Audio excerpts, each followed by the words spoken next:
Hace unas semanas tuve la oportunidad de asistir a un curso de budismo en el cual se hablaba sobre la noción de los tibetanos sobre la muerte y el más allá. Es interesante la forma en que ellos perciben la muerte, de tal manera que en este pequeño video pues quiero comentar algunos aspectos relacionados a ello.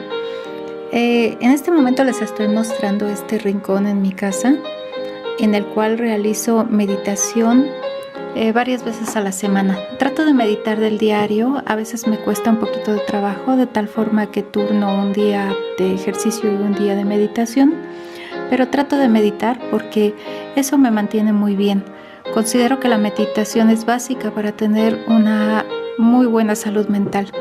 Y bueno, pues este es el rincón donde practico la meditación. Este es mi sillón. Tengo también un banquito de meditación, pero bueno, normalmente también utilizo el sillón. Y aquí están algunas de las cosas que ocupo para la meditación. Asimismo, pues les estoy mostrando algunos de los libros que también leo sobre el tema del budismo tibetano. Algo que a mí me pasó es que algunos de estos libros pues tienen temáticas en las cuales pues se favorece el ser una mejor persona, pero a mí la verdad pues llegó el momento en que superé este tipo de lecturas y decidí mejor leer sobre el misticismo de los tibetanos, puesto que al ser una buena persona pues me parece que estos consejos pues ya para mí ya estaban superados. De Daniel Goleman, Una fuerza para el bien, es uno de los libros que ya he leído y que me gusta dar a leer a veces a mis estudiantes, aunque muchas veces ellos como que no alcanzan a entender la profundidad de estos consejos para ser buenas personas. Se trata de hacer de la sociedad algo mejor. Y De aquí a la iluminación es un libro escrito por el Dalai Lama, editado por Guy Neuland, creo que así se pronuncia. Y bueno, es otro libro que en la actualidad leo a pedacitos. Bueno, en este momento estoy leyendo otros libros, ya comentaré las lecturas que estoy haciendo, pero bueno, son parte de algunos libros que yo recomendaría para aquellas personas que estén interesadas en el budismo. Y bueno, dicho esto, también me gusta muchísimo estos bonitos mandalas que vienen en esta caja que compré. Si mal no recuerdo, lo compré en el sótano. Es un libro con 32 mandalas. Mandalas, Fuerza para el Alma y el Espíritu, de Merlis y Klaus Holzka. Y bueno, pues me gusta mucho porque la presentación es muy bonita. Cada una de las cartas de los mandalas traen un mensaje, de tal forma que puede servir un poquito como oráculo y como un instrumento para la meditación. Y bueno, en la parte de atrás pues viene una imagen que es la misma que está dentro de la caja. Entonces no voy a hablar tanto de esta cajita con estas cartas de mandalas. Ya he comentado en alguna otra ocasión que los mandalas son representaciones que han sido utilizadas, por ejemplo, por Carl Gustav Jung. Los utilizó muchísimo en la terapia para que los pacientes representaran en ellos pues su mundo emocional y mental, de tal forma que dentro del círculo que se corresponde con el mandala, todo lo que está representado pues tiene que ver con cómo se siente la persona, cómo percibe su mundo. Y conforme fue pasando la terapia que tomaban los pacientes de Carl Gustav Jung, pues vamos viendo cómo se transforman los mandalas. Aquí cuentan las figuras, los colores, las formas, todo eso era interpretado por Jung con la compañía de sus pacientes. Y poco a poco van cambiando estos mandalas, de tal forma que los colores, la sensación que generan, las formas, las figuras y la representación simbólica va cambiando también conforme la persona se va sintiendo mejor. Es así como los mandalas pues van a tener una función terapéutica. Pero mientras voy mostrando los mandalas, quiero leer un poquito. Les voy a leer un poquito un libro muy interesante, Místicos y Magos del Tíbet, que está escrito por una autora que yo admiro mucho, que es Alexandra David Neal. quien en el siglo pasado, el siglo XX, pues viajó al Tíbet, vivió muchos años en el Tíbet y pues nos presenta una serie de libros en los cuales aquí sí ya se habla del misticismo tibetano, de esos secretos místicos que encierra el Tíbet. Ya no estamos hablando de ser buenas personas, estamos hablando más bien de otra cosa, de la cuestión mística.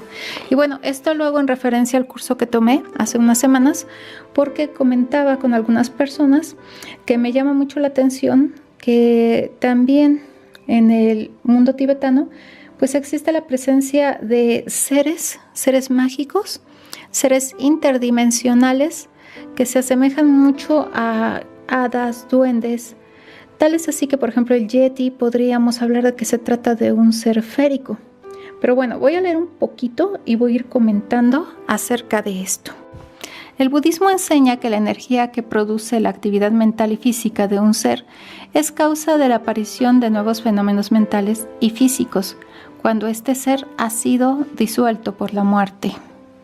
Los lamaístas dicen que transcurre un lapso de tiempo más o menos grande entre el momento de la muerte y aquel en que el difunto renace en una u otra de las 6 especies de seres animados reconocidos por ellos.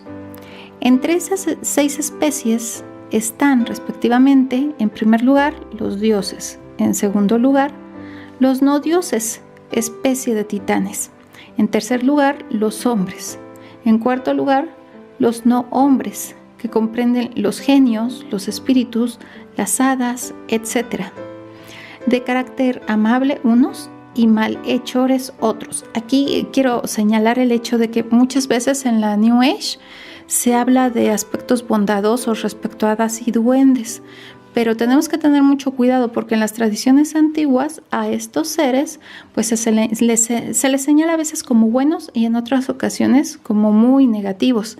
Entonces hay que tener mucho cuidado y no irse con las ideas superficiales de mucha gente que nos está vendiendo pues fantasías respecto a hadas y duendes, un mundo pues muy bonito, un mundo de ensueño, pero que no tiene nada que ver con lo que los místicos han estado investigando. Bueno, en quinto lugar, los animales y en sexto lugar, los yidaks, seres monstruosos perpetuamente torturados por el hambre y la sed, y los habitantes del purgatorio, un purgatorio tibetano, esto es muy interesante, distintos que soportan crueles sufrimientos. Ninguna de estas situaciones es perpetua. La muerte llega para todos, tanto para los dioses como para los desgraciados que gimen en los purgatorios, y a la muerte sigue el renacer, sea en la misma clase de seres o en una clase distinta. La creencia popular asegura que el difunto renace en condición más o menos feliz por sus buenas o malas acciones. Los lamas mejor informados enseñan que el hombre o cualquier otro ser desarrolla por sus actos y sus pensamientos afinidades que le conducen con toda naturalidad hacia una condición de existencia en relación con ellas. Por último, otros dicen que un ser modifica la naturaleza de la sustancia de que se compone por sus actos y especialmente por su actividad mental y puede transformarse a sí mismo en Dios, en animal, en condenado, etc. O sea, lo que nos están diciendo es que no hay tal, digamos que reencarnación en el sentido de que uno reencarna de un ser humano a otro ser humano por sus buenas o malas acciones.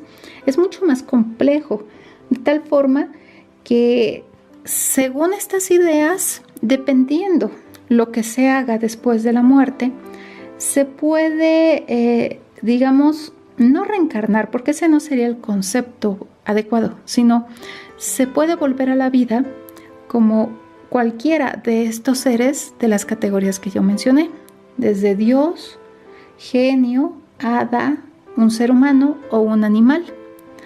De tal forma que esto depende de esas acciones. Y bueno, en términos generales, lo que nos dicen los tibetanos es que ellos han desarrollado prácticas, algunas de estas prácticas son secretas, pero otras han sido develadas en algunos libros que hablan del misticismo, Y algunos occidentales nos traen estas prácticas en las cuales nos hablan de que al morir, el moribundo no debe de perder la conciencia para así encaminarse hacia esa otra dimensión, ese otro mundo, y tomar decisiones y realizar acciones que le permitan volver a la vida de la mejor manera, en la mejor condición. Así tenemos que el moribundo sabe que poco a poco va a ir perdiendo sus sentidos, sabe que va a dejar de ver, de oler, de mirar, de sentir, pero que debe de estar muy consciente porque va a llegar un momento en que, como una forma, digamos, de sueños, se van a aparecer una serie de imágenes que le van a distraer y que van a tratar de llevarlo a reencarnar, puede ser en perro, en animal, o sea, en gato, o en otra persona. Lo van a tratar de llevar a la vida, pero él debe de saber exactamente a dónde dirigirse y no, digamos que no perder, no desviarse aún con estas distracciones que pueden ser de diferente naturaleza. Puede que algunos vean a sus familiares, puede que algunos imaginen a ángeles, depende esto de la cultura y la forma de vida de cada ser. Entonces lo que hacen los tibetanos es que cuando la persona está muriendo, realizan cantos y realizan, digamos, como rezos, con los cuales están diciéndole al moribundo qué tiene que hacer, hacia dónde se tiene que dirigir, para que su volver a la vida sea lo más privilegiado posible.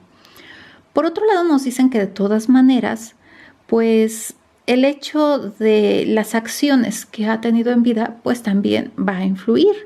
De tal forma que una persona que ha realizado pues malas acciones, que no ha sabido aprovechar su vida de la mejor manera, pues puede que reencarne en un animal, un ser inferior, debido a estas acciones. O sea, sí pesan, pero también, así como pesan las buenas y malas acciones, así también en la muerte para los tibetanos pesa el hecho de cómo se conduzca el moribundo, el muerto, en su muerte para decidir su mejor destino.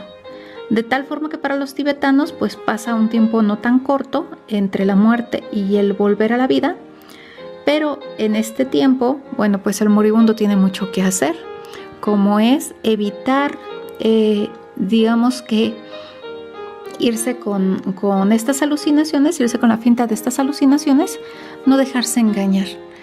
Esto es muy interesante porque entonces nos está hablando de seres que se encuentran en otras dimensiones tratando de captar la atención de los seres humanos para desviarlos.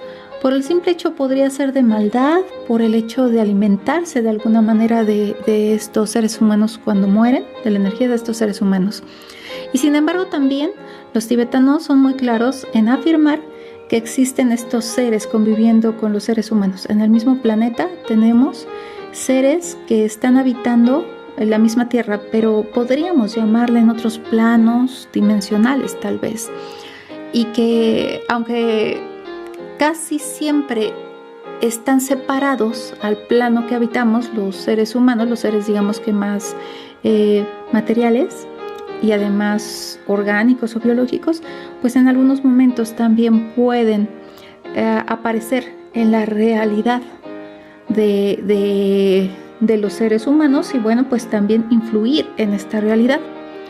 Y por otro lado, algo que también es interesante es la presencia de demonios, de espíritus, de toda una serie de entidades que están presentes entre las creencias tibetanas. Y vuelvo a repetir, por ejemplo, el Yeti podríamos decir que es un ser férico. Y bueno, ya en otros videos he explicado que ser férico se refiere a estos seres que están en la categoría entre las hadas, los duendes y que en todas partes del mundo están representados, aunque con diferentes nombres. Pero sí, también en el mundo tibetano se hace referencia a ellos en diferentes, digámoslo así, tendría que darle el nombre correcto, pero lo vamos a llamar para que sea más fácil de entender en este momento, planos dimensionales. Así es que me ha gustado mucho la lectura de este libro. En cuanto al curso que tomé, pues esto es más o menos a lo que se refería, a grosso modo, lo estoy haciendo muy sintetizado, pero bueno. Y bueno, ahora que he mostrado este bonito oráculo con los mandalas y que he comentado de este tema, pues me parece que todavía tengo mucho que aprender sobre el misticismo tibetano y poco a poco lo iré haciendo. Me interesa sobre todo el tema de la muerte, cómo la perciben los tibetanos. Y bueno, pues muchas gracias por acompañarme en este pequeño video en el cual quise platicar un poquito de algo de lo que me llama mucho la atención, que es el budismo y las creencias específicamente del budismo tibetano. Muchas gracias.